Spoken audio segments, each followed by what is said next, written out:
General Masud Uddin চৌধুরীর 5 দিনের remand মঞ্জুর করছে আদালত। এইমাত্র খবর। এইটা আসলে 111-এর যে মৌচাক, সেই মৌচাকে ঢিল মারা হয়েছে মাসুদ উদ্দিন চৌধুরীকে গ্রেপ্তার করার মধ্য দিয়ে।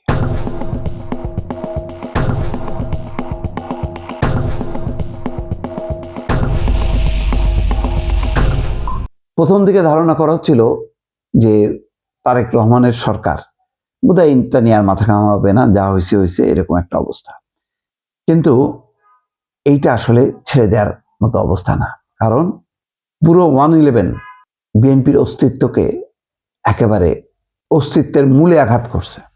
এবং ওই 111-এর ঘটনার পর চিন্তা করেন 2007-08 সেই লম্বা সময় পর, প্রায় 17-18 বছর পর এসে বিএনপি আবার ক্ষমতায় আসলো। এই তাদের এই যে লম্বা সময় বিড়ম্বনা, এর জন্য দায়ী কে? এর জন্য দায়ী হচ্ছে এই যে 111 অর্থাৎ 1/11-র যে পরিস্থিতি, যে ঘটনা, যে সরকার, তার সাথে জড়িত যে সমস্ত রাজনৈতিক গোষ্ঠী, আওয়ামী লীগ তো বটেই, তারা, ওই তৎকালীন সেনা কর্মকর্তারা সব মিলে বিএনপির অস্তিত্বের মূলে আঘাত করছিল। সুতরাং বিএনপি এটা ভুলে যাবে, এটা কিছুই করবে না, যেখানে তারেক রহমানের জীবন যায় যায় অবস্থা, কি মুমূর্ষু অবস্থায়। আমি এখনো ডাক্তার দোলনের কাছ থেকে শুনি সেই মর্মান্তিক পরিস্থিতির কথা, কিভাবে তিনি দেখতেন ঢাকা মেডিকেলে, এবং তার খাওয়া, তার ওষুধ নিয়ে প্রতি মুহূর্তে চেষ্টা ছিল যে তার মধ্যে কোনো একটা বিষক্রিয়ার মধ্য দিয়ে তারেক রহমানকে মেরে ফেলা। ফলে প্রতিটা সময় তার খাওয়া দাওয়া, ওষুধ, এমনকি ওষুধ নেওয়া, ইঞ্জেকশন নেওয়া, সব কিছুতে ডাক্তার দোলন এবং তার টিম আগলে রাখত। এবং এই কারণে বেশ দফায় দফায় তৎকালীন সেনা কর্মকর্তাদের সঙ্গে বাকবিতণ্ডা হয়েছে, তাদেরকে বারবার সরানোর চেষ্টা হয়েছে, কিন্তু শেষ পর্যন্ত হয়নি। এবং প্লেনে তোলা পর্যন্ত তারেক রহমানের জীবন একেবারেই বিপদাপন্ন ছিল। তাদের চেষ্টা ছিল যে দেশেই তাকে একদম নিঃশেষ করে ফেলা। ফলে এত বড়, আজকে দেখেন বেগম খালেদা জিয়ার এই যে সুযোগটা 111 নিতে করে দিল।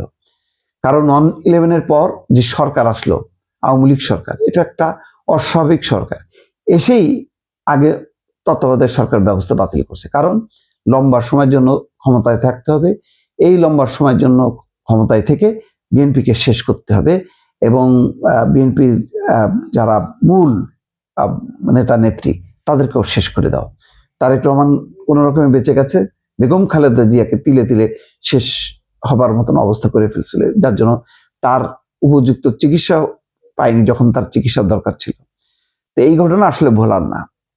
তারপরে আরাফাত রহমান কোকোর মৃত্যু দেখেন, কত অসহায় মৃত্যু, যে মা যেতে পারেনি ছেলের কাছে, ছেলের লাশ আসলো।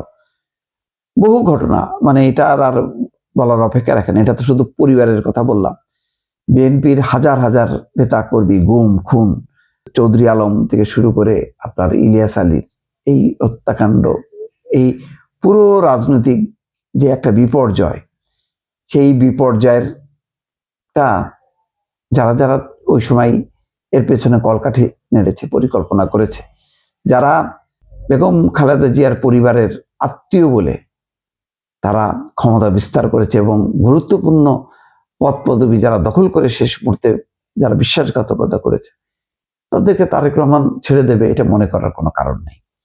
এবং এই মাসুদ উদ্দিন চৌধুরীকে অ্যারেস্ট করার মধ্য দিয়ে এটা বিএনপি কিন্তু একটা চমৎকার বার্তাও দিল। কারণ পরবর্তী সময় এই 111-এর সরকারকে বা কুশীলবদেরকে আশ্রয় প্রশ্রয় দিয়েছে কিন্তু আওয়ামী লীগ। ফলে আওয়ামী লীগেরও দায় আছে, জাতীয় পার্টিরও দায় আছে, কারণ এই ধরনের বিতর্কিত সেনা কর্মকর্তাদেরকে জাতীয় পার্টি তার কোলে ঠাঁই দিয়ে রীতিমতো দুবার তারকে নির্বাচন থেকে জিতিয়ে আনছে। আমি বলছিলাম যে একজন সেনা কর্মকর্তা, কত সেনা কর্মকর্তা দেখেন অবসরে আছে, যারা সেনা প্রধানও ছিল তারা অবসরে আছে, তারা আর অন্য কিছু হয়নি, অবসরপ্রাপ্ত সেনা কর্মকর্তা। কিন্তু উনি কি হয়েছে?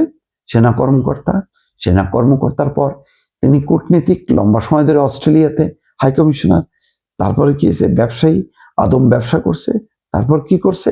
রাজনীতি করছে, এমপি পর্যন্ত হয়েছে। এগুলি কিসের আশীর্বাদে? এগুলি হলো অপশক্তি, অপরাজনীতি, ক্ষমতাকে ব্যবহার করে আজকে এই অবস্থায়। তো 5 দিনের রিমান্ডের নিশ্চয়ই অনেক তথ্য বেরোবে, এবং এখন 111-এর কুশীলব যে সমস্ত যারা ছিল, জড়িত ছিল, এখন কিন্তু তারা দৌড়দৌড়ি শুরু করছে, দেখছে যে না, বিএনপি এটা ক্ষমা করবে না। সুতরাং আরেকটা রাজনীতির নতুন দরজা কিন্তু খুলে গেল দর্শক।